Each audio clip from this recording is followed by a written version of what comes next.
Ikalabing-siyam na kabanata. Ang turo ni Jesus tungkol sa paghihiwalay. Pagkatapos ipangaral ni Jesus ang mga bagay na ito, umalis siya sa Galilea at pumunta sa lalawigan ng Judea, sa kabila ng ilog ng Jordan. Maraming tao ang sumunod sa kanya, at pinagaling niya sila sa kanilang mga sakit. May mga Pariseyong pumunta sa kanya para hanapan siya ng butas. Kaya nagtanong sila, "Pinahihintulutan ba ng kautusan na hiwalayan ng lalaki ang asawa niya sa kahit anong dahilan?" Sumagot si Jesus, "Hindi ba ninyo nabasa sa kasulatan na sa simula pa lang, nang likhain ng Diyos ang mundo, ginawa niya ang tao na lalaki at babae. Dahil dito, iiwan ng lalaki ang kanyang ama at ina, at magsasama sila ng kanyang asawa, at silang dalawa ay magiging isa. Hindi na sila dalawa kundi isa na lang. Kaya hindi dapat paghiwalayin ng tao ang pinagsama ng Diyos." Nagtanong uli ang mga Pariseyo, "Pero bakit sinabi ni Moises na pwedeng hiwalayan ng lalaki ang asawa niya, basta't bigyan niya ito ng kasulatan ng paghihiwalay?"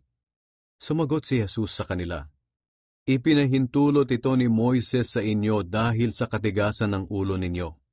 Ngunit hindi iyan ang layunin ng Diyos mula sa simula. Kaya sinasabi ko sa inyo, kung hiwalayan ng lalaki ang asawa niya sa anumang dahilan, maliban sa sexual na imoralidad, at pagkatapos ay mag-asawa ng iba, nagkasala siya ng pangangalunya, at ang nag-asawa ng babaeng hiniwalayan ay nagkasala rin ng pangangalunya." Sinabi ng mga tagasunod ni Jesus, "Kung ganyan po pala ang panuntunan sa pag-aasawa, mabuti pang huwag na lang mag-asawa." Sumagot si Jesus, "Hindi matatanggap ng lahat ang turong ito, maliban na lang sa mga taong pinagkalooban nito. May iba't ibang dahilan kung bakit ang ilan ay hindi nag-aasawa. May iba na ipinanganak na sadyang baog. Ang iba'y hindi makakapag-asawa dahil sinadyang kapunin. At may iba naman ay ayaw mag-asawa dahil sa pagpapahalaga nila sa kaharian ng Diyos. Kung kaya ng sino man na hindi mag-asawa, huwag na siyang mag-asawa." Pinagpala ni Jesus ang maliliit na bata. May mga taong nagdala ng maliliit na bata kay Jesus upang ipatong niya sa mga ito ang kanyang kamay at ipanalangin. Pero sinaway sila ng mga tagasunod ni Jesus. Sinabi ni Jesus sa mga tagasunod niya, "Hayaan ninyong lumapit sa akin ang mga bata. Huwag ninyo silang pigilan, dahil ang mga katulad nila ay kabilang sa kaharian ng Diyos." Ipinatong nga niya ang kanyang kamay sa mga bata at pinagpala niya sila. At pagkatapos nito ay umalis siya. Ang lalaking mayaman.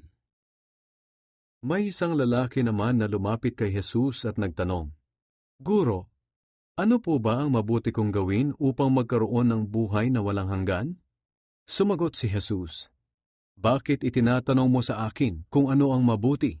Isa lang ang mabuti, at walang iba kundi ang Diyos.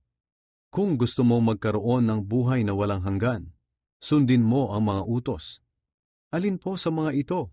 tanong ng lalaki.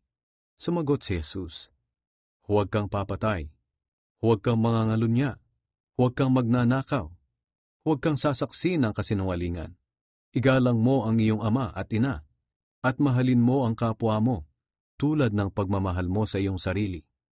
Sinabi ng binata, "Sinusunod ko po ang lahat ng yan. Ano pa po ba ang kulang sa akin?"